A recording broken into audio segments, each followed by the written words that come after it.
एकादशी की महिमा। एकादशी का दिन था।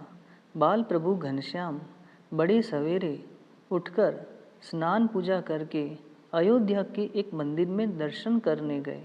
उस समय मंदिर के महंत बाबा मोहनदास जी बैठकर रामचरित की कथा सुना रहे थे। कथा में एकादशी की महिमा का वर्णन किया गया कि एक एकादशी कीजिए तो 1000 अश्वमेध यज्ञ जितना पुण्य मिलता है। यह सुनकर घनश्याम ने बाबा जी से पूछा, महंत जी, बहुत से लोग एकादशी नहीं करते, उसका कारण क्या हो सकता है? बाबा मोहनदास ने कहा, भगवान ने यह दुर्लभ मनुष्य शरीर प्रदान किया है, ऐसे दुर्लभ शरीर को एकादशी करके कष्ट क्यों दिया जाए? यह शरीर दुख भोगने के लिए नहीं मिला है। जब से जगन्नाथपुरी में एकादशी को ऊंचे लटका दिया है, तब से लोग एकादशी नहीं करते। लोग समझते हैं कि भूखा रहना आत्मा को कष्ट देने के बराबर है, इसलिए खा पीकर शरीर की संभाल रखनी चाहिए। एकादशी कौन करता है जिसे खाने को अन्न जल न मिलता हो? वैसे लोग एकादशी उपवास करते हैं। इसलिए हे बालक, इस बात को समझ लेना, उपवास करके शरीर को कष्ट न देना।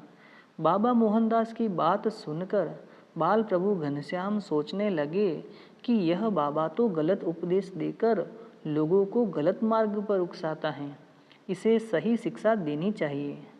घनश्याम ने कहा, बाबा जी, इस प्रकार की गलत बात मत करो।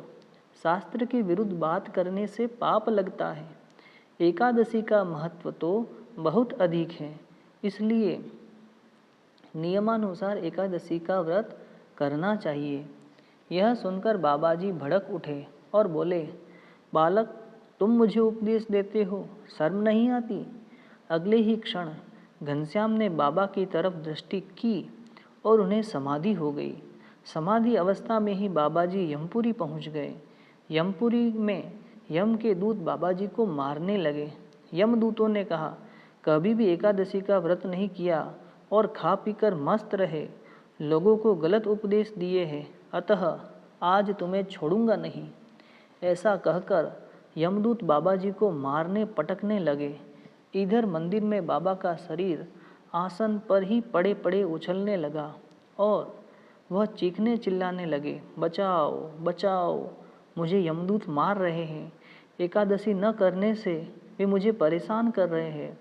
मार खाकर बाबा कुछ देर के बाद समाधि दशा में से जागृत हुए और घनश्याम के चरणों में गिर पड़े।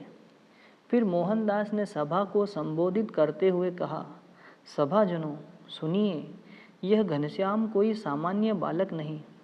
घनश्याम तो सर्वावतारी भगवान हैं।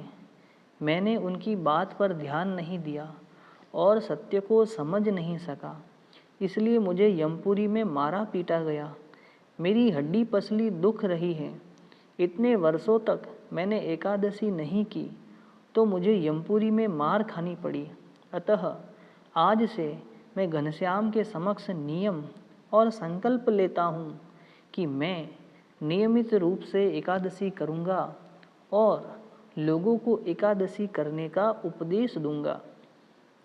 आप सभी सभाजन भी आज से ही एकादशी करना शुरू कर दीजिए।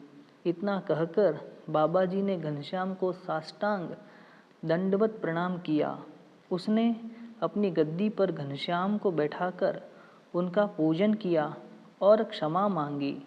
सभी सभाजन भी घनश्याम के पांव लगे और एकादशी करने का दृढ़ निश्चय किया। घनश्याम भी बाबा जी को आशीर्वाद देकर घर गए।